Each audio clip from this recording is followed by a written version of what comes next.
presenta wowmx.tv. El Consejo Nacional de Egresados del Instituto Politécnico Nacional presenta Profesionistas por el Progreso, conducido por Marco Antonio Méndez Cuevas.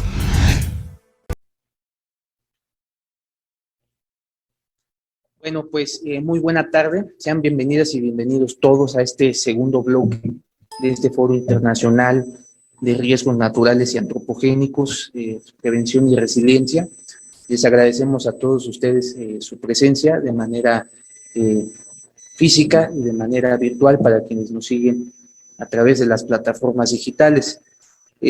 Para mí es un gusto recibir en este lugar, en este día, al ingeniero Óscar Oliva García, quien nos va a hablar acerca de la invasión a los derechos de vía de ductos y franjas de amortiguamiento en terrenos industriales.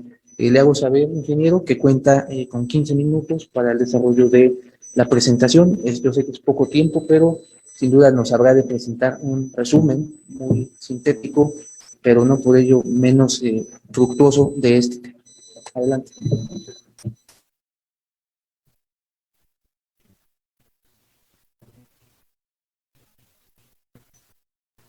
Buenas tardes, espero hayan comido rico.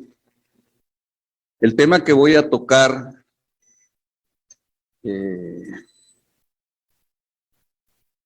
hace un rato hablaron sobre los asentamientos irregulares y esto tiene algo que ver con ello. Y antes que nada, pues agradecer a la invitación que nos hicieron, en particular al Colegio Nacional de Ingenieros Químicos y de Químicos. Ahora sí, formar parte. Y cuando me dijeron que íbamos a tocar el tema, pues me sentí con la gran oportunidad de compartir con ustedes lo que yo en personal siento, porque este es algo que traigo arrastrando desde que trabajaba en Petróleos Mexicanos. Yo soy jubilado de Pemex, trabajé 34 años, y en esta ocasión es para mí la gran oportunidad que estaba buscando. Espero no aburrirlos, el tiempo es muy corto. Entonces, el objetivo, yo no logro leer, pero ya casi me lo sé de memoria. Yo quiero crear conciencia en ustedes, en las autoridades de los 3 niveles de gobierno, en el poder legislativo y en el poder judicial. Es un tema vigente, latente, en el cual necesitamos entender qué cosa es la gestión integral del riesgo desde el punto de vista técnico, porque se ha hablado mucho a nivel de la ley y ahorita lo vamos a ver. ¿Quiere poner la siguiente, por favor? Para nosotros, la gestión integral del riesgo como técnicos tiene 3 etapas, coincidentemente con lo que pide la ley, que es la identificación de escenarios de riesgo. Ubíquense en la parte alta del círculo. Es la identificación de escenarios.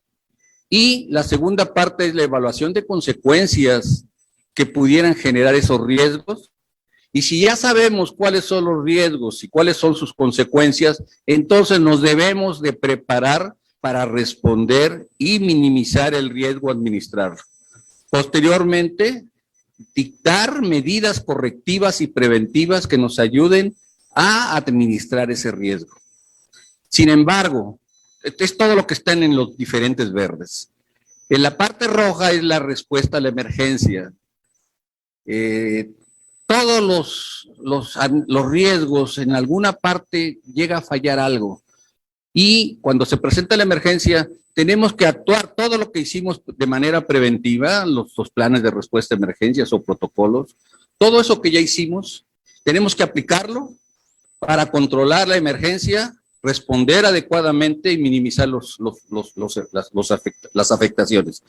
Una vez controlada la emergencia, termina el rojo, pasamos a la parte de la continuidad del negocio y que es la parte donde se investiga la causa raíz del accidente y es la que nos permite a nosotros retornar a la normalidad. Ese círculo que ustedes ven es un círculo de un sistema de mejora continua.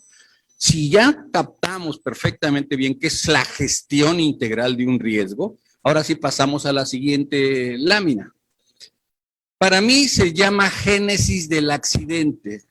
Esta laminita la diseñé con la idea de que sepamos dónde estamos parados y qué estamos buscando. Parece simple, pero a mis alumnos yo les comparto esta parte. La gestión preventiva y la gestión reactiva. Entonces, tenemos que trabajar en la gestión preventiva. La que sigue, dale clic, ahí está el tiempo y ahí está la intensidad, y ahí tenemos que el accidente, hasta ahí, antes de esa, ahí. La génesis del accidente son fallas, algo falló. En ese sentido, ahí tenemos una serie de causas del sistema, que nos falló, causas físicas, que tuvimos un impacto de origen natural, como ya se ha mencionado, pero esas fallas, algo nos falló. Y luego viene, la que sigue, por favor, un punto que yo le llamo el no retorno. Es decir, cuando ya al paso del tiempo hay algo donde ya no se puede regresar y donde ocurren las consecuencias. La que sigue, por favor. Esas consecuencias, esa es la del no retorno, es el naranja, la que sigue. Las consecuencias, tenemos diferentes impactos. En la industria donde yo trabajé, tenemos incendios, explosiones, fugas, derrames, una serie de accidentes, hasta muertes. Pero si lo vinculamos con las áreas de protección civil, podemos tener una serie de consecuencias, inundaciones, sequías, una serie de acciones que ocurren como consecuencia de la falla que se presentó. Entonces, en ese sentido, si somos especialistas en la prevención de accidentes, tenemos que trabajar en esas fallas y saber por qué ocurrieron. ¿La que sigue? Para eso hay técnicas que se llaman investigación causa raíz o análisis causa raíz de ese accidente, para saber cuáles fueron las causas, dictar medidas correctivas y preventivas para que no se vuelva a ocurrir. La que sigue, por favor. Bien, quiero hacer alusión aquí a las... ¿Por qué digo invasiones? A lo mejor alguien me va a decir, oye, pues esta es una palabra muy agresiva. Bueno, entonces, abajo están los sinónimos. Asentamientos humanos irregulares o una ocupación irregular. ¿Sí? Pero eso es nada más para información. ¿La que sigue? Miren ustedes, en el año de 1990 se publicó en el Diario Oficial, casualmente el día de mi cumpleaños, 14 de agosto, es un plan de desarrollo urbano. Y ese plan tenía un anexo en la página 99 en adelante, que se llama Criterios de Desarrollo Urbano. Desgraciadamente, y así lo digo para los señores legisladores, no se legisló, no se hizo ley, pero era el criterio a seguir para el desarrollo de los planes de desarrollo urbano, para que la gente supiera a dónde sí se puede asentar y a dónde no. Entonces, ese es un reto. Si se puede analizar estos criterios de desarrollo urbano, porque dictan distancias. Y ahorita la que sigue, por favor. Esto que es lo que nosotros le llamamos el criterio de desarrollo urbano para la definición de lo que nosotros en Pemex le llamábamos derecho de vía. Es lo que está en rojo. Y dicta una distancia, esos criterios de desarrollo urbano dictan una distancia de 50 metros al último ducto para que se pueda desarrollar los asentamientos humanos en ambos lados. Si hay más ductos, y abajo hay una tablita precisamente de la normatividad vigente. ¿Quieres poner la que sigue, por favor? Esta tablita, dependiendo del diámetro del ducto, marca cuánto es el ancho del derecho de vía A, formado por dos secciones, la A, la B y la C, y que son necesarias para que se le dé mantenimiento a los ductos. Entonces, esas tablitas es la referencia y la norma la ASEA, la Agencia de Seguridad de Energía y Ambiente del sector de hidrocarburos, en el cual trabajé 3 años y medio ahí. Esa distancia, por favor, considérenla, porque es lo que se requiere, que esté libre el derecho de vía para que se le dé mantenimiento al sistema. La que sigue, por favor. Quiero mencionar rápidamente la Ley General de Asentamientos Humanos, en particular el artículo, ¿no se ve el 38? Sí.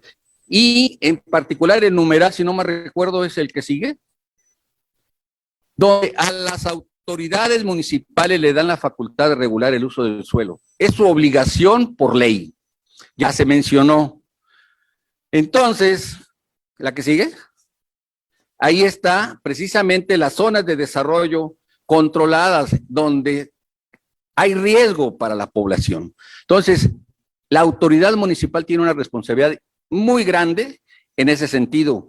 Y situación, y lo digo abiertamente, situación que no se ha cumplido, porque a la fecha tenemos una serie de invasiones a los derechos de vía y a las zonas de amortiguamiento que ahorita vamos a ver qué son. La que sigue, por favor. Ahí también tenemos responsabilidades, ahora sí, de la Ley General de Protección Civil vigente del 2012, si no me recuerdo, donde se considera la responsabilidad de la gente que esté asentada en zonas de alto riesgo, tienen una responsabilidad y está definido ahí en el artículo. No lo logro ver. Si me permites un micrófono, puedo.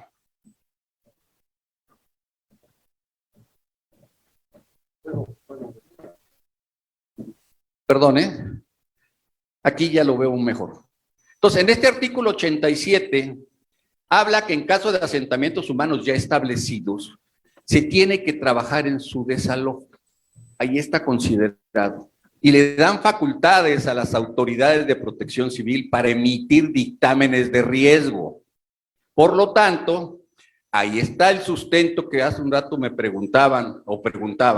Y se considera como delito grave la construcción, edificación, realización de obras de infraestructura y los asentamientos humanos que se lleven a cabo en una zona determinada sin elaborar un análisis de riesgo y en su caso colindable a los atlas municipales y de las entidades federativas de la nación.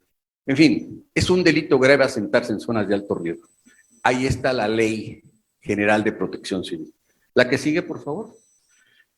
En mi trabajo en Petróleos Mexicanos hicimos una metodología para identificar los asentamientos humanos irregulares y los clasificamos con puntos rojos, amarillos, naranjas, amarillos y azules. Esta identificación nos sirvió para lo siguiente. ¿La que sigue?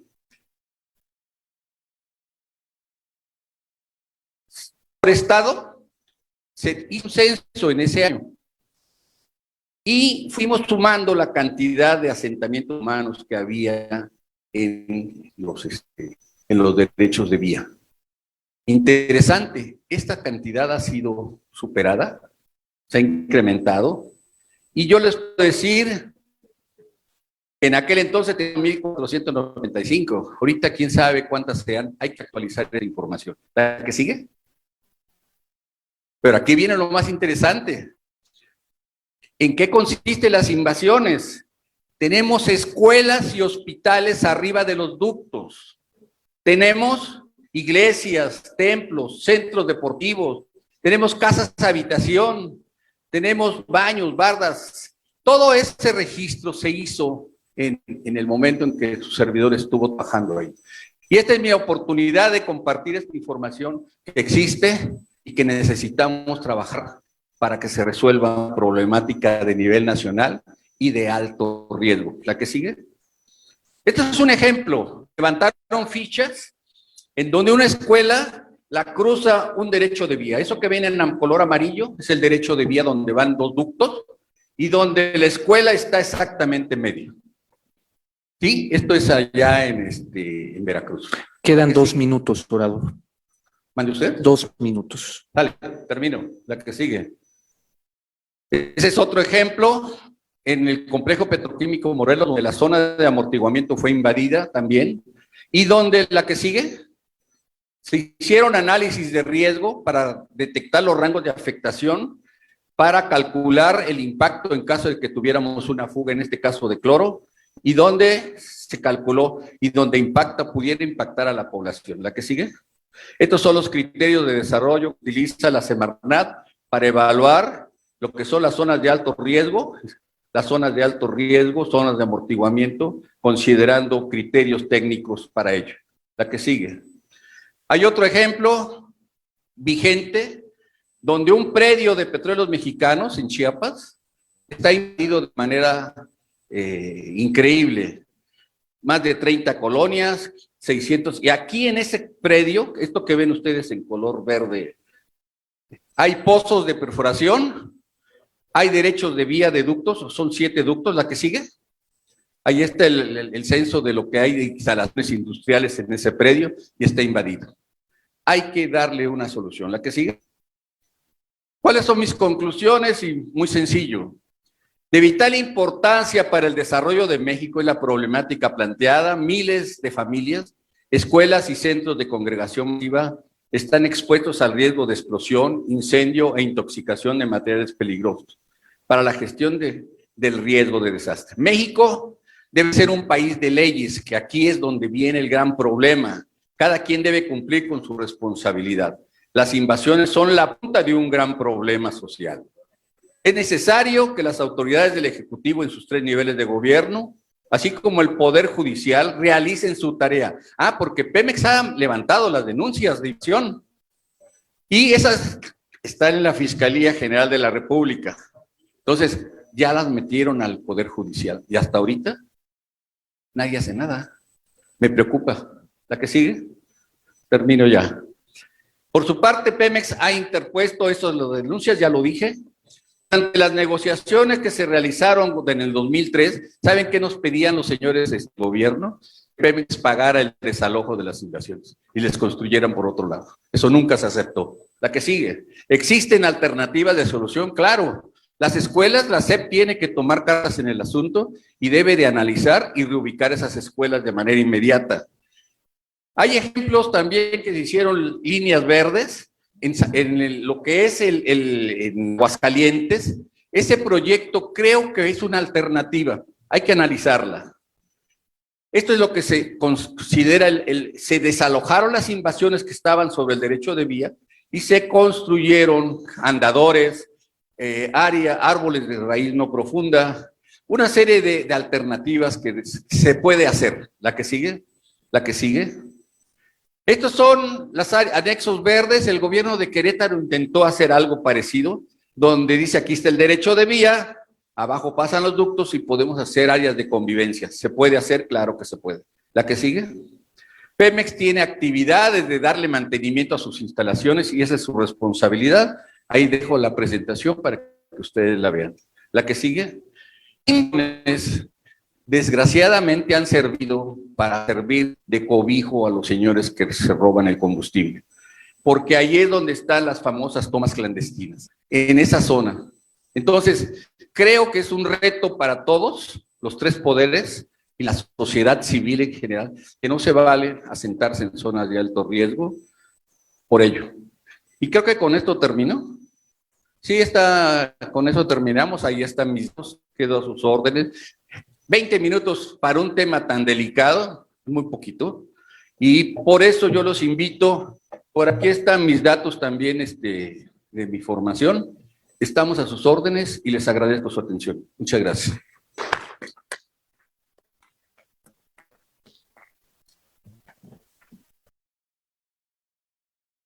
Sí, la verdad es que 15 minutos es muy poco tiempo para desarrollar un tema tan extenso, y una disculpa también a los expositores, lo hago de conocimiento por no compartir con la audiencia la trayectoria profesional de cada uno de ustedes. Nos comprometemos a integrarla a las memorias de este foro para que forme parte también del material de consulta que ustedes pudieran ver en alguna otra ocasión. Vamos a continuar con la siguiente intervención del ingeniero arquitecto José Porfirio Camacho Ortuño, secretario general del Ilustre Colegio Nacional de Ingenieros Arquitectos de México, que nos va a hablar acerca de los programas de manejo de las áreas verdes urbanas en la prevención de riesgos. Adelante, por favor. Gracias, buenas tardes. Pues me toca hablar de un tema agradable, me toca hablar de arbolitos y cosas verdes, pero van a ver que también tiene que ver con esto de los riesgos, y voy a incluso a darle un poco de continuidad a la anterior exposición, porque parte de esto que tocó el ingeniero tiene que ver con el manejo o mal manejo de las áreas verdes. También voy a quedar abajo, voy a, si me permiten el micrófono. La siguiente, por favor.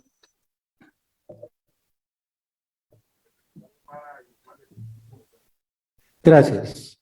Miren, ¿por qué es importante esto de las ciudades y del manejo de las áreas verdes? Pues a nivel global, en particular, México tiene un fenómeno que actualmente tenemos mitad y mitad de nuestra población rural y la mitad urbana. En el 2050 vamos a ser, de cada 10 mexicanos, 7 vamos a vivir en ciudades y 3 vamos a vivir en el área rural. La siguiente, por favor.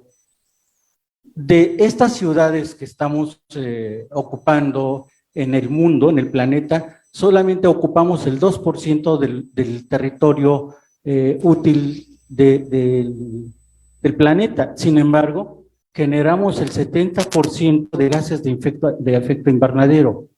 Tenemos el 60% de consumo de la energía global. Generamos 70% de los residuos sólidos. O sea, es la ciudad la que mayor aporta al problema de la contaminación. La siguiente, por favor. Y hablando de la Ciudad de México, pues de 1900 hasta 2010, que es esta lámina que les doy, pues la dinámica de crecimiento de esta ciudad ha sido tremenda.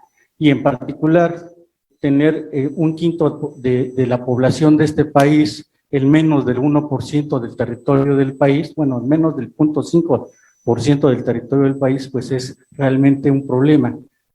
Y si a eso le aumentamos que estamos a 2.240 metros sobre el nivel del mar, pues se agrava la situación. La siguiente, por favor.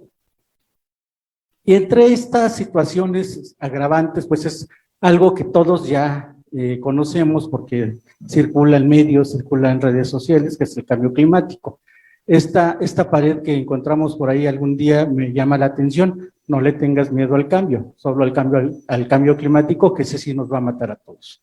Entonces, sí es algo importante. Por eso, esto pues lo consideramos también un riesgo antropogénico, porque es el hombre el que lo ha hecho. La siguiente, por favor. Entre estos problemas que ha tenido las ciudades está lo que consideramos como isla de calor. ¿Qué es la isla de calor? Es la diferencia de temperatura entre el centro de la ciudad con su alrededor. Pueden ver aquí que tenemos una diferencia hasta de 4 grados centígrados entre el centro y la periferia, que es mucho, y en ocasiones hasta de 5 grados. La Ciudad de México, la que sigue por favor, tiene ya mapeado estas islas de calor, y ustedes ven que el centro es un eje que va acorde a insurgentes norte, insurgentes sur, Tlalpan, y esta parte del centro de la ciudad es donde más calor, donde más temperatura existe, y se va difundiendo o se va aminorando conforme vamos quitando. Este es el mapa o el plano de islas de calor del 2019. La siguiente, por favor. Otro de los efectos terribles de antropogénicos también, de este crecimiento un tanto tan desordenado que hemos tenido, pues son los hundimientos diferenciales de la ciudad. ¿Por qué suceden? Pues porque extraemos agua. La siguiente, por favor. Y este es el mapa de la Ciudad de México, donde se definen dónde se ha hundido más la ciudad. Y si ustedes ven, la ciudad en el 2020, la zona de la ciudad que más se hundió fue la Colonia del Sol en Nezahualcóyotl, que es la parte que tiene el circulito negro, cerca del aeropuerto y se hundió ese año 30.6 centímetros. Es algo realmente impactante. La siguiente, por favor. Y bueno, los residuos que generamos también generan unas estragos terribles en el ambiente, sino en la fauna. Entonces, esta imagen es desoladora. Una lata donde se atora la cabeza de un reptil, el reptil muere. El siguiente, por favor. Y esto tiene que ver con las ciudades que tenemos también, que es estas ciudades donde pues casi no tenemos área verde. Tenemos aquí las temperaturas que se han tomado, la siguiente, y sin embargo estas son las ciudades que queremos, ¿no? Donde la temperatura pues sea mucho más controlada y que bajemos como consecuencia esas islas de calor que hemos hablado al principio. La que sigue, por favor. Para las ciudades que queremos, pues hemos entrado a hacer acciones de conservación en bosques naturales. En el caso particular de la Ciudad de México, tenemos un poco más de la mitad del territorio de la Ciudad de México como área de conservación todavía, y un poco menos de ese 50% como área urbana. Y bueno, aquí a nivel general tenemos aquí los porcentajes del tipo de bosques que tenemos. La siguiente, por favor. Estos bosques también los hemos hecho, los hemos construido. A estos bosques se llaman bosques inducidos, que también nos dan el mismo tipo de servicios ambientales de aire, agua, suelo, vida o biodiversidad. La imagen es del bosque de San Juan de Aragón, que es uno de los bosques inducidos que se ha conservado hasta la actualidad y que le han dado una intervención ciertamente continua a partir de unos años de allá. Vale el comercial. Este es el primer humedal artificial que me ha tocado en suerte gestionar, promover, coordinar la construcción, y las canas que ustedes ven en buena medida son de este humedal. Es un humedal acuático. La siguiente, por favor.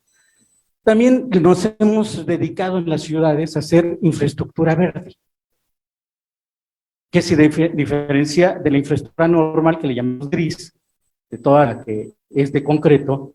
Y estas infraestructura verde se define como esas redes de áreas naturales y seminaturales que mejoran la salud y la resiliencia de los ecosistemas. Esto nos permite tenerle viabilidad a estas áreas verdes y a las ciudades en general. La siguiente, por favor. Porque pues ahora en estos últimos años se han mejorado estas infraestructuras verdes, como este es el caso, es un parque lineal, el Gran Canal, y que tenemos pues seguramente mucho gusto de que esto se haga. La siguiente, por favor. Este es el segundo humedal del Bosque de Aragón, nada más aquí di opiniones, pero es algo muy interesante que incluye una playa de aves acuáticas, de aves playeras, porque pues con el primer humedal y las acciones de conservación, de rehabilitación que se hicieron en el 2008, 2013, empezaron a llegar cada vez más cantidad de aves y de especies diferentes que no estaban registradas. Entonces, a tal grado que ya se le hicieron su propia playa. La siguiente, por favor. Y dice, y aquí es donde hay una continuidad con el ingeniero, con mi colega anterior, que de buenas intenciones está lleno el camino al infierno. ¿Por qué? Porque todos decimos, bueno, tenemos un área libre, vamos a plantar arbolitos. Pero estas buenas intenciones a veces hacen estas terribles decisiones: 3 árboles en un pedacito de terreno, una palmera, un eucalipto y un fresno. ¿Qué es lo que vamos a estar ocasionando aquí? Que se van a enfermar los 3. Y a mediano plazo se van a morir 2 y el otro va a estar moribundo y lo vamos a tener que tirar. Y eso lleva un riesgo porque el eucalipto se desgaja. El fresno es un árbol muy fuerte, muy grande, que rompe banquetas, que rompe tuberías, que rompe lo que se le encuentra, las cimentaciones, ¿no? Y la palmera, bueno, tenemos ahí ya un caso de una palmera que se nos murió en el sentido de sanitario, porque, bueno, entró un hongo y, bueno, hay un problema. La siguiente, por favor. Y en general, lo que hacemos en los gobiernos, o lo que hacen los gobiernos, eso habría que voltear, porque no es cuestión de legislación, es cuestión de buenas y malas prácticas. Porque las obras nuevas, que no tienen un manejo, porque no están pensadas con un manejo en el corto, mediano y largo plazo, esas obras nuevas a veces no tienen presupuestos para operación y mantenimiento. Es de la foto. Pero no se le asigna un recurso el siguiente año para que tenga mantenimiento esa obra. Entonces se nos va cayendo. Y vuelve a haber recurso cuando pues ya está caída, entonces hay que rehabilitarla. Entonces volvemos a gastar dobles y a veces triple. La siguiente, por favor. Entonces, ¿cómo podemos evitar estos gastos y podemos mejorar lo que hacemos de manera cotidiana?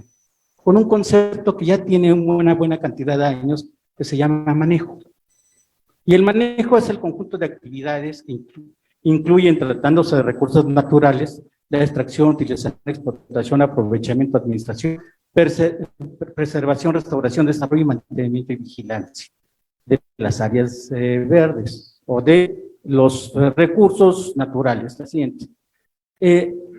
También hay un programa de manejo de residuos, que esto a lo que se refiere pues es a almacenamiento, recolección, transporte, alojamiento, reuso, tratamiento, reciclaje, incineración y disposición final. En ambos casos, el instrumento, la que sigue, por favor, el instrumento que estas actividades y acciones contiene se llama programa de manejo, un instrumento rector de planeación y regulación que establecen estas actividades con acciones y lineamientos básicos para el manejo y administración, en este caso de las áreas verdes en general. Estamos hablando no tanto de residuos, sino de áreas verdes, con visión de largo plazo. Esa es otra cosa que tenemos que hacer mucho énfasis. Los gobiernos tienen desafortunadamente visiones de corto plazo. Tenemos que cambiar eso para tener visiones de largo plazo. La siguiente. Y este es un instrumento, la siguiente. Creo que se duplicó. Este es un instrumento, los programas de manejo, porque al ser declarados, a ser publicados en los diarios oficiales de las entidades federativas, se convierten en ley. Pues es un instrumento que se deriva de los instrumentos de gestión, en este caso un instrumento de gestión urbana, que son los programas de desarrollo urbano, y otros instrumentos que es, bueno, no es instrumento, es la normatividad, en este caso normatividad ambiental, que en la Ciudad de México se deriva de estos instrumentos también de gestión. En particular, en la Ciudad de México, la Ley Ambiental de Protección a la Tierra en el Distrito Federal, los reglamentos de esta ley, las normas ambientales para el Distrito Federal, particularmente la norma 01 y la norma 06. Existen esta normatividad que nos dice cómo podemos hacer estas plantaciones, estos manejos de manera adecuada. Y a nivel federal, pues tenemos la Ley General de Equilibrio Ecológico y Protección al Ambiente. Y a nivel estatal, la mayoría de los estados tienen sus propias leyes de protección ambiental. La siguiente. En el caso de la ciudad y de estos instrumentos de gestión, en ocasiones tienen ya muy determinadas que sí y que no podemos plantar.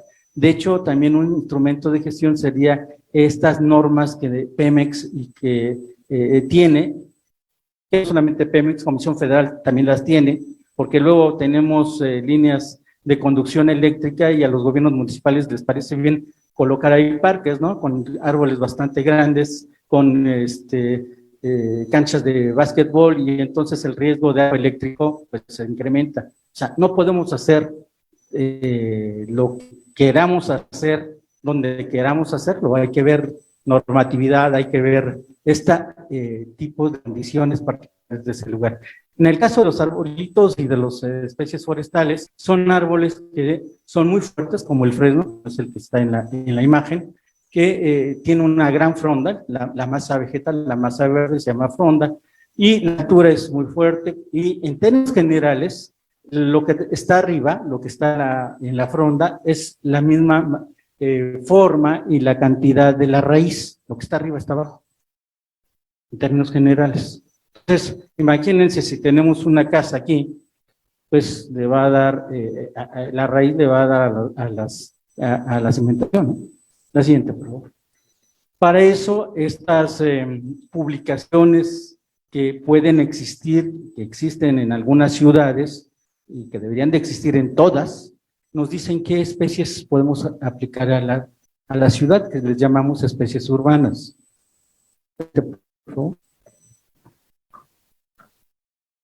Y que nos da la información de cuál es el árbol que no debemos plantar, el árbol inadecuado para el sitio inadecuado, nos da la información, la que sí, del árbol adecuado para el sitio adecuado y la forma adecuada de plantarlo, la que sí, por favor. Estas publicaciones, en el caso de la Ciudad de México, por ser la que más desarrollado tiene este tema, pues tenemos un folleto que desde el 97 anda circulando, la siguiente. Concluya, orador. De una manera muy suavecita. Estamos en tiempo. ¿Ya estamos en tiempo? Sí. Ok. ¿Qué es lo que sí podemos hacer? La siguiente. Los manuales, la siguiente, que nos dicen y nos manifiestan que sí, qué especies, la siguiente. La siguiente. Tenemos las instituciones de educación superior, que su labor tendría que ser la formación transversal y multidisciplinaria, la siguiente. Las instituciones de gobierno, que tendrían que hacer acciones transversales y multidisciplinarias con visión de largo plazo, la siguiente. Todos tenemos que manejar nuestra educación ambiental, la siguiente, para tener una conciencia y la coexistencia con todos. Las acciones de formación también son necesarias para funcionarios, trabajadores, y elaborar estos planes de trabajo o estos planes de manejo para generar partidas presupuestales y acciones a largo plazo. La siguiente. Creo que se regresó. La siguiente. Y termino con un poema de Nezahualcóyotl: lo de vida es prestado, que en un instante lo hemos de dejar como otros lo han dejado. La última, por favor. Les agradezco mucho su atención. Es un tema amplio, pero espero que haya querido que ustedes sepan más de esto. Que tengan buena tarde. Gracias. Gracias, ingeniero José Porfirio, por esta intervención. Vamos rapidito, como dicen, y vamos a castigar a los ponentes que llegaron tarde, pero que ya están con nosotros y que nos van a hablar el día de hoy de, primeramente, el ingeniero arquitecto Marcos Ramón Maguey Juárez, quien es presidente de la Asociación de Egresados Wilfrido Macié, quien nos va a hablar de la Academia Daños y Rehabilitación de Edificios Escolares. Adelante.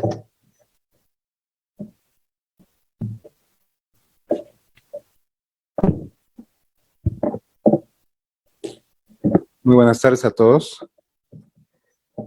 Pues empezamos con este tema. Importante dar la continuidad con los ponentes anteriores y todo lo que cada uno de ellos ha platicado y ha venido a dar con ustedes de información. Quisiera continuar con esa ponencia anterior donde hablamos de arbolitos, pero mi tema es un poquito más técnico, es un poquito más de información que a todos nos atañe saber, y es importante que ustedes tengan en mente que actualmente la ciudadanía pues ya está más capacitada. Día a día ya tenemos mayor información. El cliente, cuando lo vamos a visitar, ya sabe de lo que vamos a hablar, ya sabe lo que quiere. Nosotros como profesionistas, como auxiliares de la administración pública, como arquitectos o ingenieros, que es el tema que me atañe a mí, pues tenemos una responsabilidad con el cliente y sobre todo pues dar a entender que el inmueble que están ocupando pues es donde desarrollan sus actividades.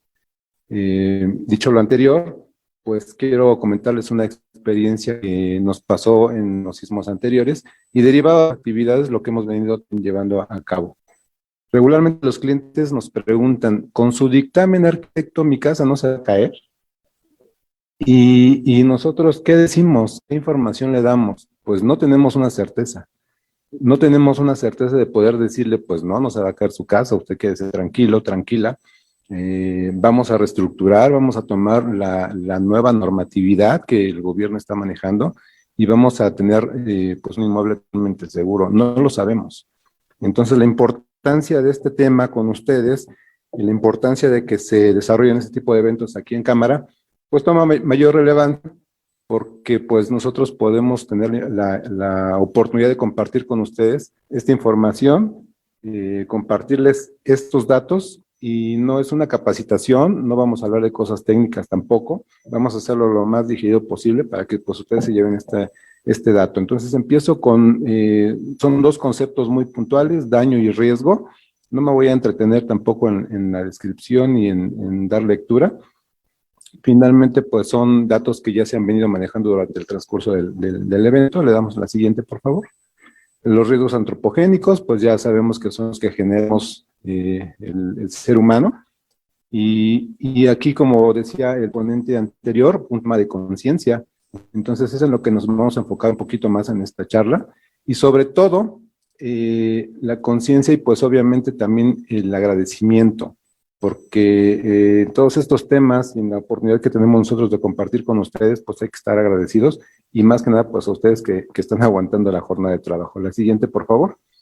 Los riesgos naturales, pues ahí estamos hablando principalmente de los tsunamis, los terremotos, los deslaves, los sismos y hay mucho más, pero vamos a hablar un poquito, enfocarnos ahorita en el tema de los sismos. La siguiente, y como estamos manejando aquí la academia, daños y rehabilitación de edificios escolares, pues es importante que nosotros tengamos el conocimiento de lo que es toda la infraestructura educativa. Y en este caso, pues está compuesta desde las guarderías, el kinder, la primaria, la secundaria, la educación media superior y la superior y las instituciones que manejan pues los temas de doctorados y de maestrías. Bien, son realmente inmuebles que llevan mucha responsabilidad, sin demeritar la responsabilidad de una casa habitación, puesto que en estos pues están la mayoría de los habitantes y usuarios de inmueble, pues son jóvenes y son niños, para los cuales nosotros pues tenemos una responsabilidad mayor. Los daños los podemos dividir en dos tipos de daños, que son no estructurales, básicamente son desprendimientos de aplanados, temas de humedad, que no dañan ni comprometen la estructura ni la vida útil de un inmueble, que no afectan su vida estructural útil y que toda la parte del inmueble, que son principalmente columnas, traves, losas, que dan el soporte al inmueble, no se encuentran con ningún daño. Y aún así, cuando llegan a tener algún daño, alguna fisura, tendremos que revisar e irnos más a fondo para ver qué está pasando en la estructura. En las visitas que, como les comento, que hacemos a los inmuebles, en lo particular yo quiero comentarles, tuve alrededor de unas 250 visitas y dictámenes, desde una casa muy pequeña hasta un inmueble mayor, y tuvimos la oportunidad de ver todo tipo de situaciones. No estamos preparados, mucha gente dice que después del sismo del 85 y llegamos al 17, no estábamos preparados, y muchos pues pueden ahondar el que sí, pero la realidad es que regreso a mi comentario del inicio, no sabemos el comportamiento de la naturaleza, hay que respetarlo, y sobre todo pues que en este tema en particular, pues el gobierno ha tomado cartas en el asunto y nos ha ido, pues hemos ido trabajando de la mano para tener mayor capacitación y pues saber qué hacer en una situación de riesgo. Sin embargo, pues las situaciones tenemos que ir reaccionando de manera ordenada y profesional. Y los daños estructurales pues ya nos generan hundimientos, nos generan desplazamientos del inmueble. El inmueble puede tener ciertas inclinaciones, hasta un rango también de un 1% conforme a su altura total. Castillos degollados, ahorita vamos a ver algunas imágenes, y grietas en losas y traves, y como les decía hace un momento, aquí hay que ver la profundidad de estas grietas.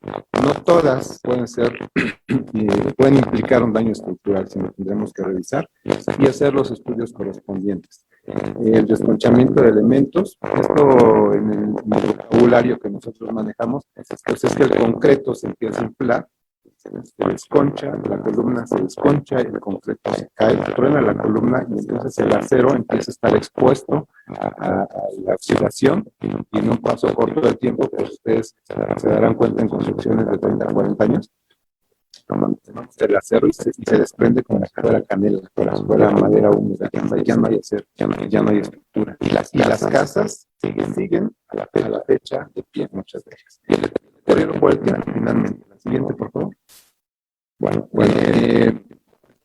como les comentaba el presidente hace un momento, el gobierno nos ha tomado cargas en el asunto y eso es muy importante para nosotros. Sin embargo, pues debemos de seguir trabajando, debemos de seguir capacitándonos para que pues demos la información correcta a los clientes. Tiene mucho que ver el que nosotros estemos abajo y con acciones y debajo del código técnico de la quienes esta organización. Tiene que ver el educativo. Nosotros debemos regresar y debemos estar viendo el educativo de manera consistente. Hay que decirlo y todo respeto lo es, como existe.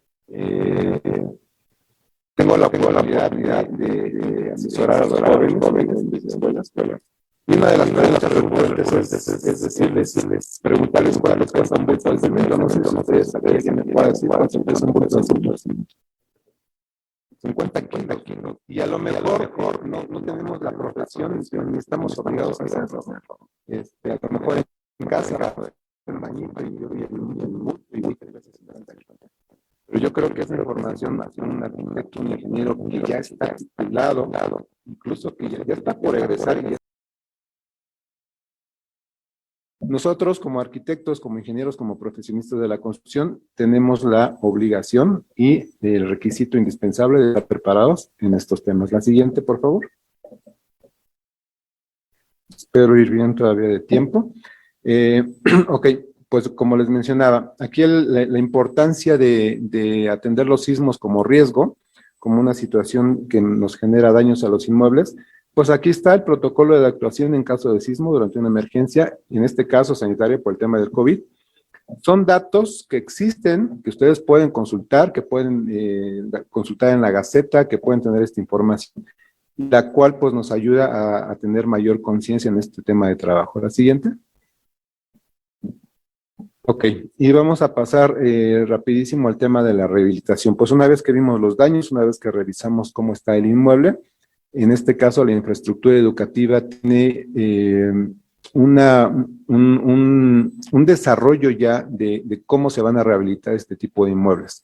Y en este caso, muy particularmente, le corresponde al INIFED, el Instituto Nacional de la Infraestructura Educativa.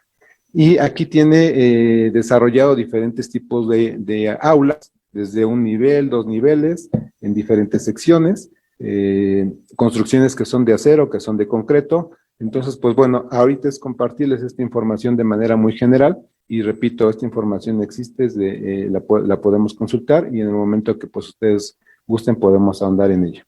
Lo importante es que aquí el INIFED pues está trabajando, actualmente sigue trabajando, para que pues tengamos las escuelas de manera segura y digna como debe de corresponder y como los jóvenes se merecen. La siguiente, por favor. La siguiente.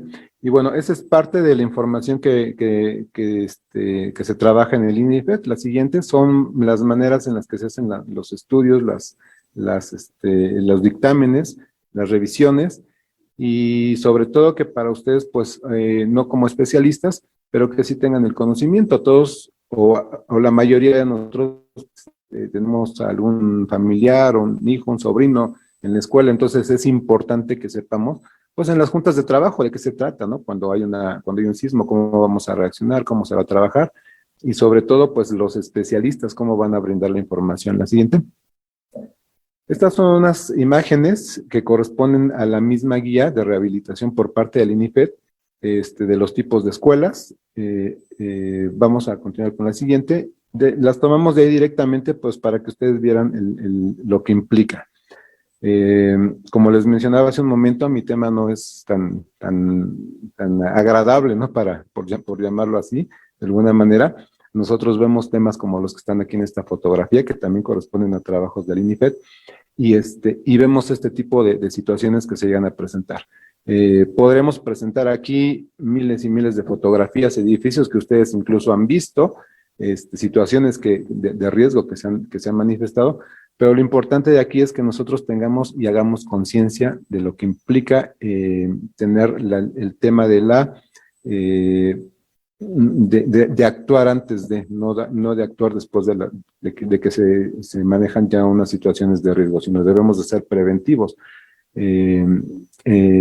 no proactivos, porque proactivos ya reaccionamos cuando la situación está dada. Hay que ser preventivos. La siguiente.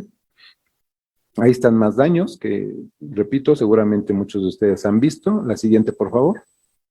Ahí, por ejemplo, pues es una falla total de una columna y sin embargo la estructura está de pie, por decirlo de alguna manera, pero eso ya no es útil. Todos lo sabemos, ya no es útil. La siguiente. Esta fotografía es un daño muy común que ustedes pudieron llegar a haber visto en el sismo del 17, un muro corto dañado en forma de cruz, un tema estructural. La siguiente. Y pues bueno, la siguiente, por favor. Y bueno, pues ya pasando al tema de la rehabilitación, pues hay muchas formas de rehabilitar un inmueble. En este caso, muy en particular, repito, la guía que nos está dando el instituto como tal. Y aquí, por ejemplo, estamos viendo algunos refuerzos en columnas, en traves, se hace el encamisado de la columna o la trave existente, y bueno, obviamente todo esto lleva un proceso, un cálculo, una nueva valoración, para llegar a este tema de rehabilitación y el inmueble esté dañado. Uno de los trabajos, pues, es hacer la extracción de corazones, que es tomar una parte del elemento estructural con una máquina y llevárnoslo al laboratorio, estudiar en el laboratorio, meterle compresión, ver la vida útil y saber entonces ese elemento qué resistencia estructural tiene, que seguramente está aminorizada pues con lo que fue construido. Entonces, si nos pusiéramos a revisar estructuralmente todos los inmuebles que fueron construidos con un reglamento hace años y que tienen 20, 30, 40 años, pues a la nueva normatividad, a los nuevos factores de cálculo, pues ninguno pasaría. Entonces tendríamos que estar haciendo este tipo de rehabilitaciones en todos. Y esa es una rehabilitación en acero, donde se ponen pues elementos en contraventeos, pero repito, todo esto lleva un análisis, por eso la lámina que mencionaba, pues todas las leyes, reglamentos, normas que se deben de considerar. No es para asustar a los jóvenes, sino es para que también realmente se pongan a trabajar y estudiar de manera correcta. La siguiente. Y bueno, pues aquí con esto cierro la plática. Lo que les podemos comentar, pues es que es importante que nosotros tengamos datos importantes sobre los recursos. ¿A qué me refiero con los recursos? Cuando el sismo del 17, cuando se empezó a trabajar en el regreso a clases y que las escuelas tenían que ya entrar en un proceso de regreso, en ese momento todas las escuelas antes de abrir debía haber pasado por una revisión de un corresponsable en seguridad estructural. Todas, particulares y privadas. Entonces, se designaron recursos para tal caso. Actualmente no es la equidad para las escuelas públicas y privadas. Sucede que pues las escuelas privadas que nos llaman para hacer una revisión, para hacer un levantamiento físico, para hacer una situación que el gobierno está solicitando y está correcto, y los directivos están de acuerdo en hacerlo, nos dicen, arquitecto, ¿cómo le pago? ¿Con qué le pago si en esta situación de COVID que todos hemos visto, pues yo ya no tengo 20 docentes, ya tengo 4, 5, tengo 10 alumnos que solo están viniendo a tomar clases y vienen un ratito? Entonces, es importante que el tema del recurso esté en estas mesas de diálogo, en estas instituciones, donde sabemos perfectamente que pues de aquí se deriva el tener esos recursos, ¿no? El poder dispersar los recursos a favor de las escuelas. El siguiente punto es el trabajo en conjunto. Aquí pues hemos manejado muchas veces el tema de la vinculación entre la academia, el gobierno, el sector educativo, la participación de la comunidad y la participación pues del gobierno principalmente. ¿Para qué? Para que esto se maneje de una manera en conjunto.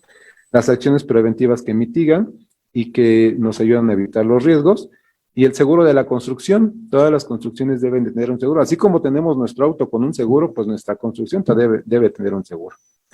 Hay que hacer conciencia de esa parte. Tras ver los daños y pues mucha voluntad política. Y con esto pues yo termino. La siguiente, por favor. La siguiente lámina. Y Inge, la siguiente lámina. Y pues bueno, esta frase es: la edificación es el espacio vital del ser humano, hacer conciencia. Vivimos en una edificación, estudiamos en una edificación, nos trasladamos en una edificación, entonces es importante que nosotros hagamos esta conciencia a este nivel. ¿Para qué? Pues para que estemos atentos a cualquier situación de riesgo y podamos entonces mitigar los daños y evitar una situación de catástrofe. Muchas gracias, quedo a la orden para cualquier comentario. Wow. MX.tv presentó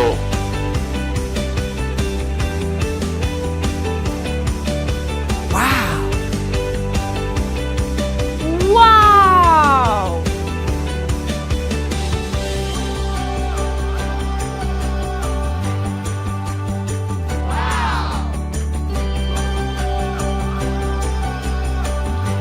¡Wow!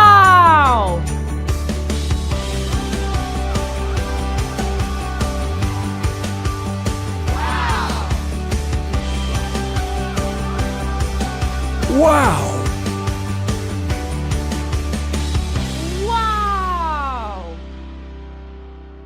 Wow. MX.tv